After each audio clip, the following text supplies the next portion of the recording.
जय गुरुदेव।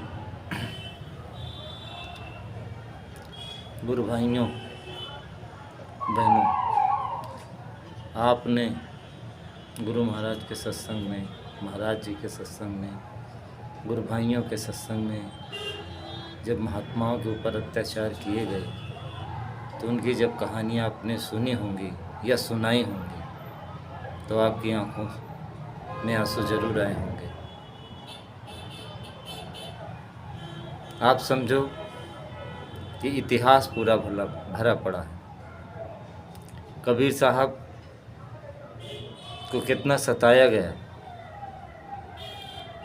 उसका इतिहास बयान नहीं हो सकता।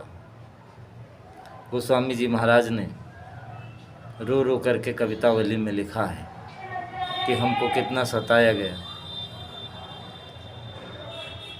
इसी तरह पलटू साहब को आपने सुना कि उनके गुरु भाइयों ने उनको जिंदा जला दिया। कबीर साहब को विधर्मियों ने सताया था। गोस्वामी जी महाराज को धर्म के ठेकेदारों ने सताया। पलटू साहब को उनके गुरु भाइयों ने ही ये कह करके जलाया कि ये कल का बनिया आज का ये महात्मा बन गया। ऐसे आप समझ लीजिए कि कुछ ऐसी ही बातें एक प्रेमी के मन में थी। एक बार गुरु महाराज के काफिले का समापन बनारस के हरदुआगंज में हुआ था। हैदरगढ़ के रहने वाले अमानपुरवा गांव के श्री राम नरेश मिश्रा जी जो अब शरीर में नहीं रहे, उन्होंने एक बार मुझसे कहा था कि जब गुरु महाराज को वो काफिला चल रहा था तो बाराबंकी की तरफ से हम भी प्रचार की टीम में थे। और आपको तो पता है गुरु महाराज का जब काफिला निकलता था तो अगले पड़ाव के लिए प्रचार की गाड़ियाँ उस पड़ाव स्थान से 20-20, 30-30, 40-40, 50-50, 60-60, 70-70, 80 किलोमीटर चारों तरफ राउंड सर्किल में प्रचार करती थी। तो और समापन के कार्यक्रम में तो और भी ज़ोर शोर से प्रचार होता था। तो जब संपन्न हो गया कार्यक्रम, सभी प्रेमी धीरे धीरे विदा हो गए। फिर जो बेचारे प्रचारक थे वो गुरु महाराज के दर्शन के लिए जब उनके पास गए तो उस टीम में राम नरेश मिश्रा जी भी थे। तो उन्होंने ऐसे ही जब एक बार चर्चा चली कि महात्माओं को सताया गया तो उन्होंने कहा कि उस दिन जब हम लोग दर्शन करने गए तो एक प्रेमी ने गुरु महाराज से पूछा कि सरकार, हुजूर आप कहते हो महात्माओं ने कहा कि महात्माओं को बहुत सताया गया जी। का इस काल के देश में जो उन्हीं के जीव हैं जो काल को उन्होंने वरदान में दे दिया और जब वो लेने आते हैं तो मतलब काल नहीं चाहता कि यहाँ से जीव चले जाएं। अब ये है कि वो चाहे मर्यादा बस डर बस वो महात्माओं के आदेश को यानी कि पिता जो हैं उनके भी आदेश को नहीं टालता है। लेकिन ये है कि जैसे अभी उज्जैन के महात्मा बाबा उमाकांत जी महाराज कहते हैं कि अगर भाई यहाँ से सभी जीवात्मा चली जाएंगी यानी प्रजा ही जब नहीं रहेगी तो राज्य किस पे करेगा। वो अपने घर जा नहीं सकता, उसको अपने घर जाने का आदेश नहीं है, इसलिए वो नहीं चाहता कि यहाँ की जीवात्माएँ चली जाएं, इसलिए वो बाधा डालता है। तो अब ये है कि संतों को उसी क्रम में आप समझिए कि बहुत सताया गया। तो प्रेमी ने गुरु महाराज से पूछा कि सरकार, अन्य महात्माओं का मतलब ये था कि अन्य महात्मा तो कुछ ही जीवों के उद्धार के लिए या कुछ ही जीवों को पकड़ा। उसके मन में भावना थी कि गुरु महाराज ने देखो कितने जीवों को पकड़ा तो सबका अंत बड़ा ही, यानी कि उसको यानी जैसे मीराबाई को जब जहर दिया गया, ऐसी तमाम सारी जो है उदाहरण मिलते। मंसूर का उदाहरण ये मिलता है कि मंसूर को जब उस मालिक की प्राप्ति हो गई और जब मालिक उनको मिल गया तो मालिक में मिलकर जब वो मालिक का रूप बन गए तो उन्होंने यानी ऐलान कर दिया कि मन खुदायम मन खुदायम मन खुदा, यानी कि मैं अपना खुदा खुद हूँ। तो कोई व्यक्ति कोई शरीर में, क्योंकि फ़कीरों की बाणियों में आता खुदा लाफानी है, अशरीरी है, यानी वो शरीर में नहीं रहता है। और कोई शरीरधारी ये कह दे कि मैं खुदा हूँ तो ये कुफ्र का कलाम है। तो ऐसे कलाम बोलने वालों को सज़ा ये मौत मिलनी चाहिए या उसका सर कलम कर देना चाहिए। तो उस समय के धर्म के जो ठेकेदार थे वहाँ के, तो उन्होंने कहा ये कुफ्र का कलाम बकता है, या तो ये तौबा करे। तौबा करने का मतलब है कि यानी हमने बहुत गलत किया और हमको माफ़ी दे दो, और माफ़ी दो या सज़ा दो, लेकिन कुल मिला करके यह है कि मैं आपकी माफ़ी के लिए और सज़ा दोनों के लिए तैयार हूँ। इसको कहते हैं कि यानी कि ये तौबा करना। तो तौबा कर लें तब तो हो सकता है कि माफ़ी विचार हो सकता है, मिल भी सकती है। लेकिन उन्होंने कहा कि मैंने कोई कुफ्र का कलाम नहीं बोला, मैंने कोई झूठ नहीं बोला, मैंने कोई यानी इस्लाम या समझ लीजिए हदीस, इंजिल, बाइबिल या कुरान शरीफ या कुरान मजीद, कुरान पाक मैंने किसी या तौरेत किसी भी पुस्तक का, किसी भी फ़कीर का, किसी भी पैगंबर का, किसी भी संत महात्मा की वाणी का मैंने कोई उल्लंघन नहीं किया है, और मैंने जो कहा सच कहा है। तो उन्होंने देखा कि ये तो तौबा करने की जगह पे और ख़ुद ही यानी अपनी बात को मनवाना चाहता है। तो मुल्ला मौलवियों ने कहा कि इसके हाथ पैर काट दो। हाथ पैर काट दिए गए। उसके बाद कहा, फिर भी कुछ बोलता रहा, तो कहा कि इसके जो है मेरी बात नहीं सुनता है, खुदा की बात नहीं सुनता, इसके कान फोड़ दो। फिर कहा कि ये इसकी आंखें नापाक हैं, इसलिए इसकी आंखें जो फोड़ दो। उसके बाद कहा अभी भी जब आंखें फोड़ दी गई, कान फोड़ दिए गए, जब उसको मंसूर साहब को सुनाई पड़ना, दिखाई पड़ना इस शरीर से जब बंद हो गया और हाथ पैर जब काट दिए गए, तब भी वो यही कहते रहे, मन खुदायम, मन खुदायम, मन खुदायम, मन खुदा। मैं सच कह रहा हूँ, मैं अपना खुदा खुद हूँ। तो कह रहा अब इसकी ज़बान इतनी नापाक हो गई है कि इसकी ज़बान काट दीजिए। और उन्होंने कहा ठीक है आप ज़बान काट दो, लेकिन मरने के वाले की एक आखिरी इच्छा पूरी की जाती है। ये सभी धर्म ग्रंथों में है, तो ये तो आप मानोगे कि ये धर्म ग्रंथों की बात का उल्लंघन करोगे नहीं। मैंने उल्लंघन किया, आप तो नहीं करोगे। यानी कहने का मतलब है कि आपकी नज़र में मैंने किया। तो कहा ठीक है, तुम्हारी क्या आखिरी इच्छा है? यह है कि आखिरी इच्छा मरने वाले की ज़िंदगी को छोड़ के बाकी सारी जो है जायज़ इच्छाएँ उसकी जो संभव है पूरी फांसी देने वाला करता या करवाता है। तो कहा मेरी इच्छा कुछ नहीं, मैं कुछ कह लूँ, उसके बाद जो है आप मुझे जो भी करना है, मुझे जो भी सज़ा फांसी सूली की देना दे दीजिए। वैसे उसको सूली की सज़ा का हुक्म सुनाया गया था।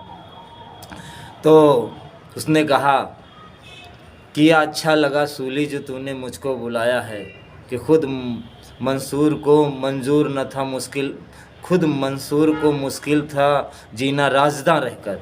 यानी कि यह मालिक तूने अच्छा किया कि फांसी के बहाने से मुझको बुला लिया। और क्योंकि मैं जो है ऐसा इस तरह का था कि मैं पर्दा यानी कि राजदा रह करके, पर्दे में रह करके, मैं जो है पर्दा में रहना मुझे पसंद नहीं था, मंजूर नहीं था, तो बड़ा अच्छा किया बुला लिया। तो मतलब कहते हैं वैसे महात्माओं ने, देखियो जो मोटी बात है, ये मनुष्य शरीर हम आपके लिए एक समझ लीजिए कि सुख का साधन हो सकता है, या हम सोचते यही हमारा शरीर वजूद है, हमारा शरीर वजूद नष्ट हो। जो भी मनुष्य शरीर में आता है उसके लिए काल भगवान ने वरदान मांगा था कि मैं जिस जीवात्मा को जो भी शरीर दे दूं, अच्छा बुरा, कितना भी दुखदाई, कितना भी गंदा शरीर दे दूं, लेकिन वो अपने शरीर से इतना प्रेम करे कि जो है छोड़े ना। जिससे इसी बात को हनुमान जी भी रावण से कहते हैं कि सबके देह परम प्रिय स्वामी, मारे ही मोहि कुमारक गावे। यानी कहने का मतलब है ये जीवात्मा को किसने वरदान दिया? सतपुरुष ने निरंजन भगवान को वरदान दिया जीवात्मा के लिए। तो अब आप समझो कि इस वरदान, जो वरदान है सतपुरुष का, इसको कोई जीवात्मा तोड़ नहीं सकती है। क्योंकि ये गलत, अगर कोई जीवात्मा यानी कि समझ लो ये कह दे कि हमको अपना शरीर परम प्रिय नहीं है, तो फिर वो महात्माओं की बात झूठी हो जाएगी। सतपुरुष ने जो निरंजन को कहा है, जो महात्माओं की वाणी में आता है, वो उनकी बात झूठी हो जाएगी, सतपुरुष की बात झूठी हो जाएगी। जब सतपुरुष की बात नहीं झूठी हो सकती, महात्माओं की बात नहीं झूठी हो सकती, तो कोई ये नहीं कह सकता कि हमको अपने शरीर से प्रेम नहीं है, जब तक वो शरीर को अपना वजूद समझता। जिस दिन शरीर से महात्माओं की दया से ऊपर निकल जाएगा, शरीर को खोल समझेगा, शरीर को स्वयं नहीं समझेगा, मकान समझेगा, तो मकान से इतना थोड़ी प्रेम होता है जितना जैसे अभी आप जिस मकान में रहते हो, आपसे कहा जाए आप जान दोगे कि मकान, तो कहोगे मकान ले लीजिए, तब यह फिर तब प्रेम नहीं रह जाता। तो हमारा कहने का मतलब ये है कि महात्मा यानी कि महात्मा मंसूर ने कहा कि यानी कि उनके लिए वो शरीर एकदम समझो जेल के बराबर होता है। जिनको ये पता हो जाता है कि मैं कौन हूँ, शरीर एक मकान है, किराए को भी मेरा, किराए के मकान में कोई रहना पसंद करता है? जब जिसको अपना घर बन के तैयार हो गया, वो किराए के मकान में क्यों रहेगा? वो तो सोचेगा कि अपने मकान में रहूँगा, कोई निकाल नहीं सकता। किराए पे जो रह रहा हूँ, एक तो किराया देना पड़ा, दूसरे जो है अपनी मनमर्जी का इसमें हम रह नहीं सकते। उसकी कुछ शर्तें होती हैं मकान मालिक की, तुमको इस तरह से रहना, साफ रहना है, शोर नहीं करना, या समझो कि तुमको यानी कि किसी समय निकाल सकता हो, रात के 12 बजे, या दुख बरसात में, दुख में, मुसीबत में। तो कहने मतलब किराए के मकान में वो नहीं रहना चाहता जिसको अपने खुद के मकान का यानी कि उसका मकान मिल गया हो। तो आपसे तो मैं ये कहना चाहता हूँ कि हम आप जो है रहना चाहते हैं, लेकिन महात्मा जो है इसमें एक पल भी रहना नहीं चाहते हैं। वो मजबूरी में रहते हैं, क्योंकि उनको ये दुख के देश का पता लग जाता है, अपना देश पता लग जाता है। इसको कबीर साहब की वाणी में आता है, जा मरने से जग डरे मोरे मन आनंद, और मरते ही ते पाइए पूरन परमानंद। अब आप कहोगे कि महात्मा तो परमात्मा का रूप हो जाते हैं, तो उनको कौन सा आनंद, वो परमानंद का ही रूप हो जाते हैं, तो वो पूरा। तो आप बात समझिए महात्माओं की, कि महात्मा इसको सावन सिंह जी महाराज ने कहा, तमाम महात्माओं ने कहा कि जीवात्मा की जो धार सूर्य के किरण की तरह शरीर में आती है, और जो यहाँ से शरीर से जो मिल जाती है, तो शरीर के साथ जब बंध जाती है तो सुख दुख का अनुभव करती है। भूख, महाराज जी ने कहा, साधना में जब नीचे जीवात्मा उतरती तब भूख प्यास भी इसको लगता है, उधर चली जाती तब नहीं महसूस होता। तो आप इस बात को समझो कि आती है, परमानंद में चली जाती है, फिर उसको कर्म बस या मौज बस या गुरु के आदेश बस या सत्पुरुष के आदेश बस, मालिक के आदेश बस, इस मृत्यु शरीर में उस किरण को फिर आना पड़ता है। जो किरण यानी है, जो बूंद है, जो लहर बनती है, जो बाद में समुद्र बन जाती है, फिर इसी शरीर में आना, छिन आवे छिन जाए, वो बात अलग है कि वो छिन में आ सकती है, छिन में जा सकती है, कोई दिक्कत नहीं। हालांकि गुरु महाराज ने भी कहा कि जन्मत मरत दूसरा दुख हो, जन्मने और मरने में दूसरा दुख होता है। तो इसको महात्माओं ने कैसे जाना? क्योंकि महात्मा रोज़ मरते हैं, रोज़ जीते हैं। जो आदमी रोज़ मरता है, यानी कि जब जीने मरने की वो क्रिया करते हैं, इसलिए उनको इस दुख दर्द का पता होता है कि जन्मने में, यानी जन्मना का मतलब है जीवात्मा का मनुष्य शरीर में आकर के माँ के पेट में फैलना। एक एक चीज़, एक एक समझ लीजिए कि धीरे धीरे वो यानी कि हड्डी में, फिर मांस में, फिर खून में, त्वचा में, फिर रोए में फैल करके, फिर बाहर पूरे समझ लीजिए पूरी दुनिया में उसका प्रकाश फैल जाता है। तो आप समझो कि धीरे धीरे जब उस सिमटने में, मौत के समय सब कुछ सिपटता है, तो फैलने में, जीवात्मा के सिकोड़ने में बहुत कष्ट होता है। तो महात्मा इसको जानते हैं। तो उनके लिए तो खैर अब यही है कि जो काम आदमी करने लगता है उनके लिए आसान हो जाता है। जैसे कोई आदमी अगर बहुत तेज से किसी ठोस चीज़ पे हाथ मार दे तो हाथ टूट सकता है, चोट लग सकती, लेकिन धीरे धीरे अभ्यास करते करते एक दिन हाथ इतना मजबूत हो जाता है। चोट तो उतनी ही मारता है, लेकिन उसको दर्द इसलिए नहीं होता क्योंकि हाथ में अब इतनी मजबूती आ गई है कि वो हाथ तो नहीं टूटता, वो चीज़ ही टूट जाती है, कठोर से कठोर चीज़ तोड़ देता है। तो ऐसे ही महात्मा इसका अभ्यास करते, इसी का तो अभ्यास जीते जी अभ्यास, मरने का अभ्यास करना ही साधना और कुछ भी नहीं है। तो आप समझो कि मंसूर को था कि ठीक है कि हमारे लिए क्या है भाई, जब हमने इसको जेल मान लिया, जिस व्यक्ति ने जेल मान लिया मनुष्य शरीर को, या जेल में जब जान लेता है कि जेल है, भली बड़ी VIP जेल है, लेकिन जेल किसी को अच्छी नहीं लगती, घर टूटा फूटा अच्छा लगता है। तो जिन जीवात्माओं को मालूम हो जाता मनुष्य शरीर जेल है, तो वो तो आज़ादी, अगर कोई उनको इस आज़ाद कर दे, और हम तो आज़ाद करने वाला तो दुश्मनी में सोच के आज़ाद करे कि इसको मैं बेघर कर रहा हूँ, इसका मैं शरीर छीन रहा हूँ, इसका नुकसान कर रहा हूँ, या अपने स्वार्थ में उसको जेल से आज़ाद किया, जैसे मंसूर को, जैसे अन्य महात्माओं को। लेकिन जेल से आज़ाद होने वाला कैदी की तरह ही महात्मा सोचते हैं कि बड़ा अच्छा हुआ, उस मालिक की दया हुई, कोई बहाना बन गया तो हमको इस जेल, मनुष्य रूपी जेल खाने से मतलब दूर जाने का मौका मिल गया। तो इसीलिए उन्होंने फरमाया कि अच्छा लगा सूली जो तूने मुझको बुलाया है, कि खुद मंसूर को मुश्किल था जीना राजदा रहकर। तो आप इस बात को समझो। तो चले गए। तो ऐसे ही गुरु महाराज के लिए जब उस प्रेमी ने पूछा कि सरकार, जब सभी महात्माओं को तकलीफ़ मिली और सबको सताया गया, तो आपका क्या होगा? आप अपने आप कुछ मतलब जो है, उन्होंने अब वो इशारे में कहा गुरु महाराज आपके साथ। तो गुरु महाराज कुछ नहीं बोले, बड़े गंभीर हो गए और बहुत ही गंभीरता से कुछ शब्द बोले। उन्होंने कहा उन्हीं के शब्दों में, गुरु महाराज के शब्दों में, जो हमको श्री राम नरेश मिश्रा जी अमानपुरवा हैदरगढ़ ने बताया, टारधारी थे अब तो रहे नहीं, तो उन्होंने बताया कि गुरु महाराज ने कहा बच्चा बर्दाश्त नहीं कर पाओगे। और कुछ नहीं कहा गुरु महाराज ने, बस यही शब्द थे कि बच्चा बर्दाश्त नहीं कर पाओगे। यानी कि गुरु महाराज के साथ, गुरु महाराज के इशारा था कि महात्माओं के साथ जितने ज़्यादा जीवों को जगाने वाले महात्मा, उनके साथ बड़ा अत्याचार हुआ, शुरू में बड़ा अत्याचार हुआ। तो आप समझो कि कहा कि आप बर्दाश्त नहीं कर पाओगे। तो आप इस बात को समझो, ये गुरु महाराज की, देखो मेरी इस बात का कोई प्रमाण लेना चाहे तो अभी बहुत प्रेमी मिल जाएंगे आपको कि गुरु महाराज ने आके ये कहा था। वैसे मैं आपको बता दूं कि भाई, जिस आपको पता है कि स्वामी जी महाराज 116 साल तक धरती पर रहे, 60 साल तक उन्होंने जीवों को जगाने का काम किया। और गुरु महाराज के दादा, मतलब गुरु महाराज यानी हम सबके दादा गुरु ने उनको जो एक शर्त रखी थी कि तुम बच्चा कभी भी ऑपरेशन इंजेक्शन नहीं लगवाओगे कोई अपने पाक शरीर में, यानी कि जो तुम्हारा शरीर जो पाक है, जिसके अंदर ये मालिक की ताकत पूरी कुल मालिक उतरी है। देखो हम भी आप चाहते हैं कि हमारे अंदर मालिक की कुल ताकत उतर आए, लेकिन हमारा मन गंदा, हमारा भोजन गंदा, हमारा विचार गंदे, इंद्रियां गंदी, निगाहें गंदी हैं। तो अभी ये है कि हमारा शरीर गंदा है, शरीर के साथ ही इंद्रियां लगी हुई, ये सब छल काम क्रोध लोभ मोह सब लगे हुए। तो जब ये सारी गंदगी दूर होगी, शरीर में जो शुद्ध खान पान जाएगा तो शुद्ध जो यानी खून बनेगा, तब हमारा शरीर पाक साफ होगा।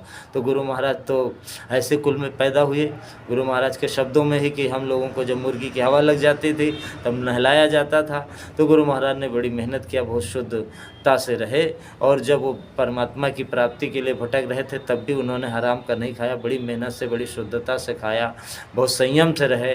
और उसके बाद जब दादा गुरु के यहाँ रहे और भी इधर उधर रहे साधना काल में, तब भी बहुत ही अपने शरीर को बड़ी शुद्धता से रखा और उस मालिक का भजन किया और उस मालिक की शक्ति को अपने अंदर प्रकट किया। तब दादा गुरु ने आदेश दिया कि भाई तुम अपने शरीर में कभी भी गंदा लोहा, जैसे कि अभी हमारे देखो शरीर में दरवाजे हैं, 10 दरवाजे हैं, 9 दरवाजे बाहर हैं।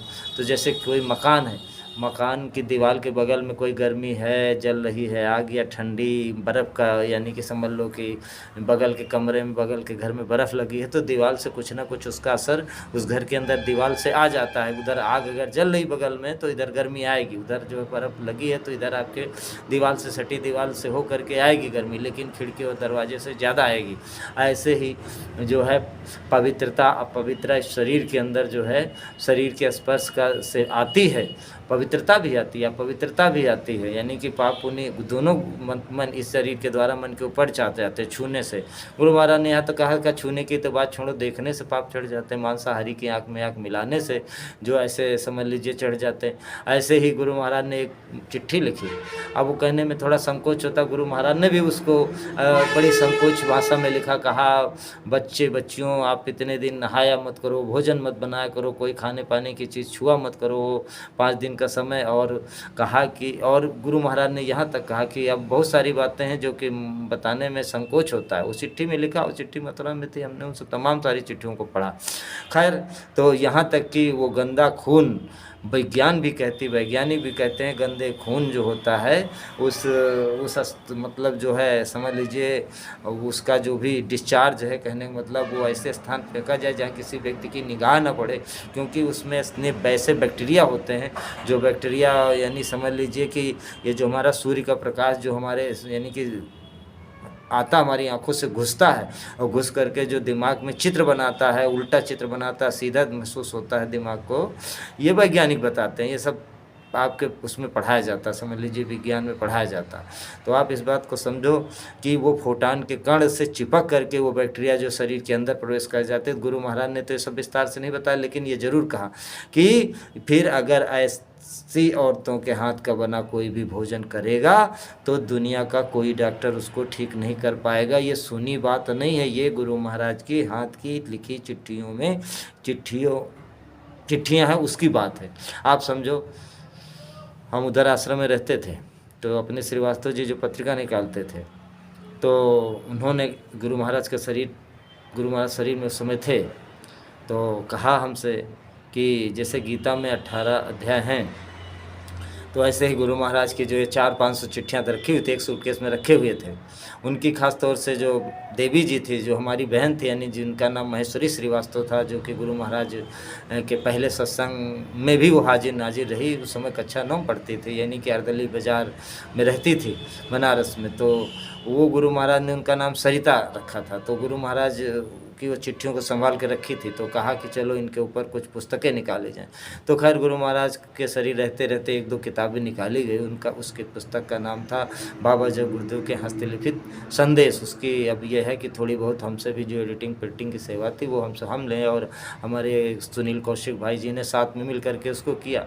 और एक गोपालगंज बिहार का कोई लड़का था, वो उसने उसको स्कैनिंग करके छपवाया, और बाद में फिर दूसरा भाग आया, तीसरा आया। तो फिर बाद में तो गुरु महाराज का सिर छूट गया और सब परिस्थितियाँ बदल गई, तो वो काम अधूरा रह गया। तो उन्हीं चिट्ठियों में लिखा हुआ कि देखो कि दुनिया का कोई भी डॉक्टर आपको ठीक नहीं कर पाएगा, तो आप इस बात को समझो। कि इस तरह की तमाम बातें थे गुरु महाराज बताते थे। तो मैं ये कह रहा था कि भाई, जब गुरु महाराज यानी कि शरीर के लिए दादा गुरु का ये निर्देश था कि आप जो है ये सब नहीं करोगे, तो अपवित्र चीज़ आपके शरीर के अंदर नहीं जानी चाहिए। अपवित्र लोहा, जैसे अभी हम जो है गंदा लोहा है उसको हाथ से तो चाहे छू ही ले, देखो हाथ की जो खाल है वो थोड़ी मोटी है पैर हाथ की, और बाकी शरीर की खाल पतली है, समझो। यानी हाथ की दीवार समझ लीजिए कि 1.5 इंच की है, तो यह समझो ये खाल जो है 1 इंच की है, 9 इंच की है। और समझ लीजिए होंठ की आपकी 3 इंच की, 4 इंच की समझ लीजिए। तो होंठ से वो चीज़ आदमी स्पर्श नहीं करना चाहता है, तो और शरीर के अंदर तो घुस जाए वो गंदा लोहा है, यानी कि जो बर्तन में मांस पकाया गया उससे हाथ से तो चाहे जाने जाने में आप छू ही लो, लेकिन अब कह दो कि उसको हम होंठ से लगा लें। और वही गंदी चीज़ जो कि यानी कि गंदे शरीर में जैसे मान लो किसी का मांस का खाया, मांस से रस बना, रस से रक्त बना, ऐसा खून बना, वही खून अगर किसी पवित्र आदमी के चढ़ा दिया जाए तो उसका खून का तो असर रहेगा, खून का असर रहता है, तो उसका फिर असर रजबीरज में आ जाता है, उसी का असर फिर जो है बच्चों में भी थोड़ा बहुत आ जाता है। तो आप समझ लीजिए कि दादा गुरु ने उनको सख्त मनाही की थी कि आपके शरीर के अंदर कभी भी कोई भी दूषित लोहा और दूषित इंजेक्शन और दूषित ये सब औजार जो मेडिकल के होते हैं, ऑपरेशन, ये सब नहीं जाएंगे। गुरु महाराज ने उसको, अपने गुरु के आदेश को पूरे जीवन पालन किया। और साथ साथ यही नहीं कहा था कि ये आपके नहीं जाएगा, उसका रिजल्ट भी दादा गुरु ने कहा बाई चांस अगर उन्होंने कहा अगर ऐसा आप करोगे, ऐसा हो जाएगा तो आप अपने शरीर को रख नहीं पाओगे, यानी आपका शरीर छूट जाएगा। तो गुरु महाराज ने देखो, गुरु महाराज ने कहा कि बच्चों मैं ऑक्सीजन सिलेंडर क्यों लगाता हूँ, एक एक सांस बचा करके आखिरी समय तक आपका काम कर दूँ। खैर अब गुरु महाराज की मौज हुई कि सांसें पूरी हो रही थी कि उनको यही आखिरी समय चलते समय जो है लीला दिखानी थी कि भाई देख लो। लेकिन उनकी क्या मौज थी, उनकी क्या लीला थी, उनका क्या मतलब समझ लीजिए कि विधि विधान रचना क्या थी, वो तो एक अलग बात है। लेकिन शिष्यों का क्या कर्तव्य था, गुरु के आदेश का उल्लंघन करते। आप देखो किसी को भी मानो, मथुरा हमारा आश्रम है, बाबा उमाकांत जी महाराज ने 26 महीने तो कुछ बोला नहीं। 30 मई 2012 को आश्रम से निकलने के बाद से लेकर के, और आप समझ लीजिए कि 12 निकल गया, 7 महीना 13 भी निकल गया, और 2014 में रामचंद्रपुरा जयपुर में और गुरु पूर्णिमा के कार्यक्रम में महाराज जी ने कहा, बाबा उमाकांत जी महाराज ने कहा कि लोग कहते हैं मथुरा के बारे में कुछ बोलते नहीं। तब उन्होंने कहा मथुरा अपनी थी, अपनी है और अपनी रहेगी। तो मथुरा तो आपकी ही नहीं है, मथुरा तो सब प्रेमियों की। चाहे प्रेमी भले किसी कारण बस वहाँ ना जा पा रहे हों या ना जाते हों, लेकिन कोई मथुरा की तरफ जाने वाला सोच ले कि अब मथुरा मेरी हो गई या ये मथुरा इन लोगों ने छोड़ दिया, तो ये उसका भूल और भ्रम है। मथुरा ये है जहाँ विरोध मान, जहाँ कोई तहाँ गए कल्याण हुई। अब हम जाएं और कहने का मतलब साधु ऐसा चाहिए, सांची कहे बनाए, कह टूटे के जुड़ रहे, बिन कहे रहा न जाए। तो अब यह है कि सच बात जैसे जहाँ आप कह ही ना पाए तो उस स्थान को त्याग देना चाहिए, या सच नहीं कह पाओगे तो झूठ की हुकारी भरोगे। तो गुरु महाराज ने कहा था हाँ भी कह दोगे तो भी तुम्हारा ये हो जाएगा कि पता लगे किसी ने निंदा, खूब लंबी निंदा चौड़ी की, उसके बाद आपसे कह दिया कि भाई साहब ये बात हमने गलत कही कि सही कही, बोलो हाँ कुछ कहो या ना कहो। तो आपने अगर हाँ में सिर हिला दिया तो समझो जैसे कोई आदमी वकील लिखता है, लेकिन किसके पक्ष से? किसी भी फरियादी के। और दस्तखत किसके अंगूठे लगते हैं? फरियादी के। तो वकील की बात नहीं मानी जाती, फरियादी की भी बात हो जाती, फरियादी की बात हो जाती। ऐसे ही अगर हम ऐसे स्थान पे जाएं जहां हमारी आत्मा कह रही कि ये सही नहीं है, और ये मतलब जो है अब वो ज़बरदस्ती में, रोब में, डर में, और उस बात को एक्सप्लेशन नहीं दे सकते वो। जैसे मैं सभी जो प्रेमी ये शिकायत करते हैं कि गुलाबी पहनने वाले इन्होंने मथुरा छोड़ दिया, ये तो गुरु के गुरुद्वारे से विमुख हो गए, ये तो गुरु भक्ति से हट गए। तो मैं उनसे एक ही बात कहना चाहता हूँ कि सारे गुरु भाई मथुरा जाएंगे, जितने गुलाबी वाले हैं वो जाएंगे, लेकिन एक बात का जवाब जो मथुरा को अपना मान रहे हैं और सच्चे अपने गुरु भक्त मान रहे हैं, वो बता दें कि गुरु महाराज ने ऐसा नहीं लिखाया था। गुरु महाराज ने अपनी डायरी में, जो दिल्ली वाले मिश्रा थे, दिल्ली सीएमओ थे, जो कि मुख्य चिकित्सा अधिकारी थे आश्रम के चिकित्सालय के, डॉक्टर के मिश्रा, करुणाकांत मिश्रा, उनकी डायरी में क्या गुरु महाराज ने ये नहीं लिखाया था? कहा था, बच्चा जब वो समय आएगा तो दुनिया का कोई आदमी हाजिर रहे न रहे, लेकिन तू जरूर हाजिर रहेगा। और देख ले, डॉक्टर कितना भी कहे, लेकिन हम मेरे गुरु के आदेश के खिलाफ, यानी कि दादा, उनका इशारा दादा गुरु की तरफ था, दादा गुरु के यानी आदेश के खिलाफ मेरे शरीर में कभी भी ऑपरेशन इंजेक्शन मत करवाना, ऑपरेशन मत करवाना, इंजेक्शन मत लगवाना। तो आप इस बात को समझो कि जब वो थे, और मैं आपको बता दूं, डॉक्टर वी गिरी सीएमओ मथुरा और डॉक्टर के मिश्रा सीएमओ दिल्ली, दोनों लोगों का पास बना। उसके बाद फिर किसका पास बना? फिर अब आप ज़्यादा विस्तार में मैं क्या जाऊं, अब आप समझ लीजिए। उसके बाद नानक जी का पास बना, जो गुरु महाराज का पैर दावा करते थे, तीसरा पास बन गया। चौथा पास वकील साहब, जिनको आप चरण सिंह कहते हो, अब शरीर में नहीं रहे, सुना है, तो वो उनका पास बना। ये तो 4 पास बन गए। 5वां पास मैं बैठा हुआ था, आदरणीय श्री रामकृष्ण यादव दद्दू के ही कमरे के सामने। दद्दू आए गुड़गांव से, और हमारे आदरणीय दीक्षित जो अभी शरीर में मौजूद हैं, उनसे आप पता कर सकते हो, पूछ सकते हो। तो कहा कि अरे दीक्षित जी, कहा हाँ दद्दू। तो कहा, अरे बड़ी मुश्किल से आज मेरा पास बन पाया, आज हम गुरु महाराज के पास जा पाए। तो ये कौन सा पास बना? 5वां पास। क्योंकि मेदांता का भी अपना कुछ रूल था कि कितना भी कोई वेरी वीआईपी जो दो, और उसके बाद अब ये Guru Maharaj very very very VIP थे। लेकिन अब यह है कि क्योंकि उनके 2-4 तो फॉलोवर तो नहीं, 2-4 बच्चे तो थे नहीं, करोड़ों में थे, देश विदेश में थे। लेकिन फिर 6वां पास कितनी मुश्किल से बाबा उमाकांत जी महाराज का, तिवारी जी का बना, वो कभी हम किसी दूसरे वीडियो में आपको बताएंगे। कुल मिला करके आप समझ लीजिए कि जिस व्यक्ति के लिए गुरु महाराज ने कहा था तू जरूर हाजिर रहेगा, तो अब आप समझो कि ये तो आप जानते हो, किसी मरीज को किसी बड़े अस्पताल में भर्ती कराओ, एक छोटे अस्पताल में भर्ती कराओ, तो मरीज तो बेचारा, मरीज की तो हालत गंभीर रहती है। गंभीर ही हालत में किसी बड़े अस्पताल में ले जाओगे तो कोई ना कोई भर्ती कराने वाले का कोई नाम होगा कि भाई हाँ आप भर्ती करा रहे हो, आप ही के आदेश से भर्ती हो रहा मरीज। मरीज तो जाएगा नहीं बैंक से पैसा निकालने, अब वो भले कि मोबाइल से जो है ट्रांसफ़र हो जाता है, लेकिन ये नियम तो सरकार की गाइडलाइंस में बहुत पहले से है कि जो भर्ती कराएगा उसी के, उसका भार वहन करेगा, खर्चा किराए का जो भी दवाई का होगा, और प्लस उसी के आदेश पर ही उसके जो है ऑपरेशन होगा कि नहीं होगा, कि क्या ग्लूकोज चढ़ेगा कि नहीं चढ़ेगा, क्या कि कौन से जो है मेडिकल में महंगे से महंगा इलाज डॉक्टर करेंगे, नर्सिंग होम करेंगे, तो कि भाई कम पैसा है तो कम में निपटाएंगे। तो वो जैसे हम कपड़े की दुकान पे जाते हैं या किसी भी दुकान पे दुकानदार तमाम तरह को देता है, तो आपकी जैसे जिस रेंज में चाहते हो उस हिसाब से दे। ऐसे ही मेडिकल में भी है। हालांकि मेडिकल में थोड़ा रिस्ट्रिक्शंस हैं कि मजबूरी में गरीब हो या अमीर हो, लेकिन कुछ चीज़ें होती हैं कि नेसेसरी आपको करना है किसी तरह आगे पीछे कैसे करके, लेकिन डॉक्टर फिर भी कुछ ना कुछ गुंजाइश रहती। तो आप ये सब होता है, तो आप समझ लीजिए कि कोई व्यक्ति तो रहा होगा। उसके बाद जब गुरु महाराज के ऑपरेशन की बात आई तो किसी ने तो इजाज़त दी होगी। तो हम आपसे यही पूछना चाहते हैं, उस एक आदमी का नाम बता दीजिए, उन लोगों का नाम बता दीजिए जिनके आदेश पे गुरु महाराज के शरीर के साथ ये किया गया। और आप जानते हो कि गुरु महाराज स्वप्न में भी अपने गुरु के आदेश के खिलाफ नहीं जाते।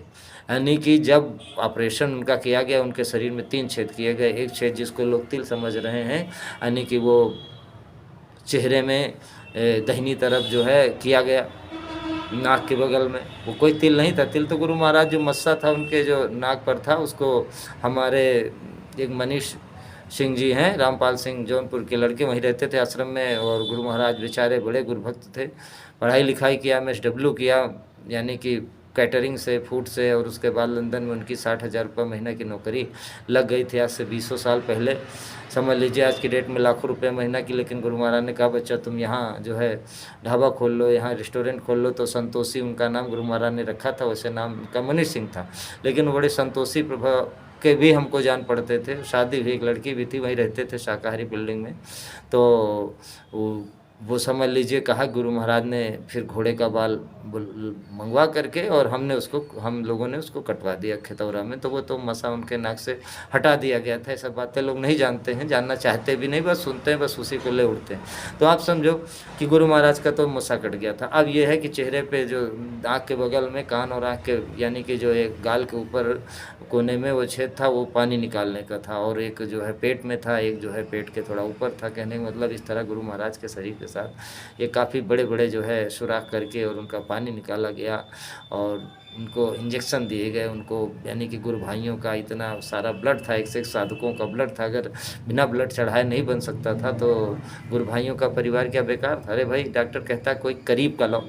अब गुरु महाराज के शरीर के रिश्ते से तो कोई करीब था नहीं, लेकिन यह है कि बहुत से ऐसे साधक थे, आध्यात्मिक पुरुष जो गुरु महाराज थे, संत सद्गुरु थे। तो आध्यात्मिक ही कोई व्यक्ति उसी श्रेणी का अभी वो खून दे सकता था। बहुत लोग देने को तैयार हो जाए, किसी न किसी साधक का, तो किसी न किसी यानी कुछ पहले दूसरे स्थान की चढ़ाई करने वाले का, जिसको गुरु महाराज कह देते, सबसे बड़ी चीज़ है, तो उनसे पूछा जाता।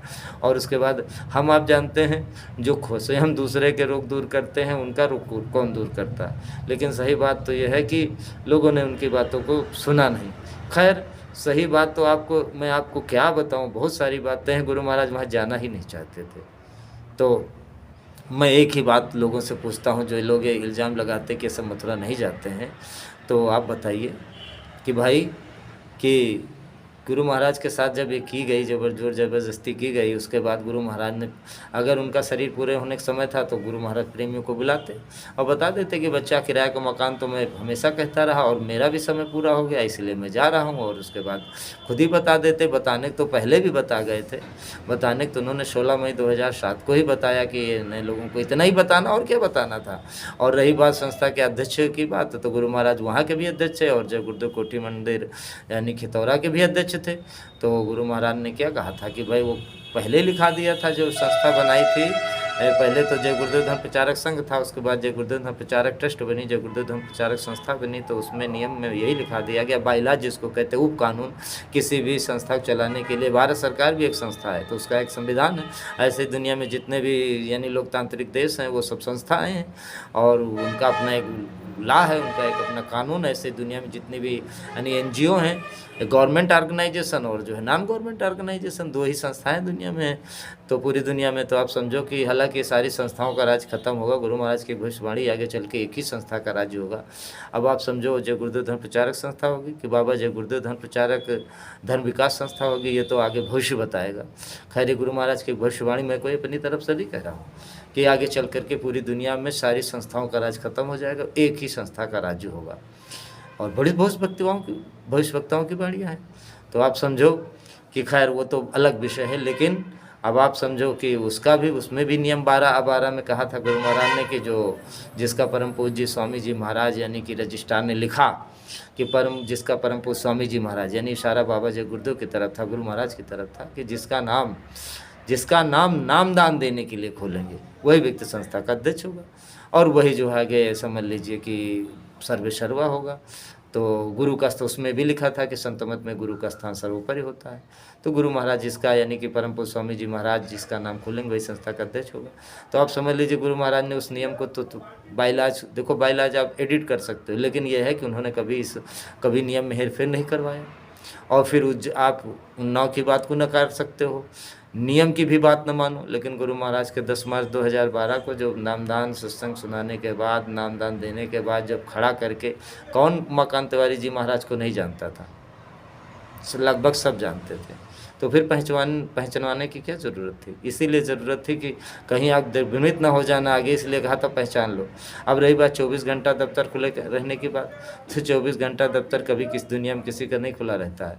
हाँ, खुला रह सकता है, जिसके 1-2 सहयोगी हों वो तो खोल सकता है, क्योंकि हर आदमी को सोना है, शरीर की नित्य क्रिया करनी है, लेटरिन बाथरूम नहाना, बीमार आजार या कहीं ऑफिस से चला गया, तो ऐसे गुरु महाराज के साथ भी जो है बाबा उमाकांत जी महाराज, तिवारी जी महाराज कभी काफिले में से चले जाते थे, कभी सेवा के लिए चले जाते थे, सत्संग सुनाने के लिए चले जाते थे, या और फिर अपने दैनिक कार्यक्रम के लिए भी अपने ऑफिस से तो दूर हटते ही थे। कहने मतलब 24 घंटा दुनिया के ऑफिस की बात नहीं कही थी कि 24 घंटा दुनिया इनका ऑफिस खुला रहता।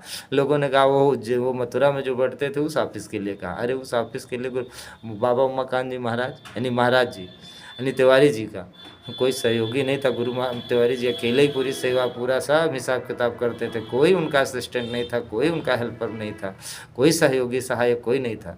तो अब आप समझो कि जो कहा था, और गुरु महाराज को फिर जब उस ऑफिस की तरफ इशारा करना था तो उंगली से उधर इशारा कर देते कुटिया की तरफ कि भाई वहाँ बैठते वहाँ जमा करते, इनका ऑफिस खुला रहता है, जो सेवा देना होना दे देना। उन्होंने तो अपने सर की तरफ सिर उठा करके उंगली यानी कि उंगली का चक्कर लगा करके कहा कि इनका वो ऑफिस खुला रहता है। यानी कि अब आप समझ गए, अब इससे भी ज़्यादा क्या समझाना, इससे ज़्यादा जो तर्क वितर्क करे तो सठ है या मूर्ख है। तो आप समझो कि वहाँ बात थी कि उनका ब्रह्मांड खुला रहता है, यानी कि इनकी दिव्य दृष्टि खुली रहती है, यानी कहने का मतलब है। और 24 घंटे खुला रहने का मतलब क्या है, आते जाते रहते हैं, यानी कि तो जो भी सेवा देना। अब आप बात आई है सेवा की, तो लोगों ने सोच लिया पैसा ही देना सबसे बड़ी सेवा है। अरे तो जब गुरु को तन दे दिया, मन दे दिया, धन दे दिया, तो आपको बता दूं संत मत में 7 सेवाएं होती। 6 सेवा महात्मा इसलिए कराते हैं कि असली सेवा जो सूरज शब्द की सेवा है वो पूरी हो जाए। तो मैं आपको बता दूं समय बहुत हो गया, अब मैं एक प्रश्न छोड़ करके आपसे विदा लेता हूं कि उस लोगों का नाम बता दी, उन लोगों का नाम बता दीजिए जिन्होंने गुरु महाराज के शरीर का ऑपरेशन करवाया, और ऑपरेशन करवाया इसको पूरे हिंदुस्तान की मीडिया ने देखा, अभी भी फोटो में करवाया गया। तो कोई ना कोई तो रहा होगा। डॉक्टर को नहीं पड़ी थी, डॉक्टर को नहीं पड़ी कि आपका मरीज बचे या न रहे, तो उनको तो मतलब आपके आदेश का पालन करना। तो किसने आदेश दिया, कौन ले गया, किसने भर्ती कराया, जब ये बता दोगे तो मान लूँगा कि हम जो है आपकी सारी बात से सहमत हो जाएंगे। इसी शब्दों के साथ आपसे विदा लेता हूँ। जय गुरुदेव।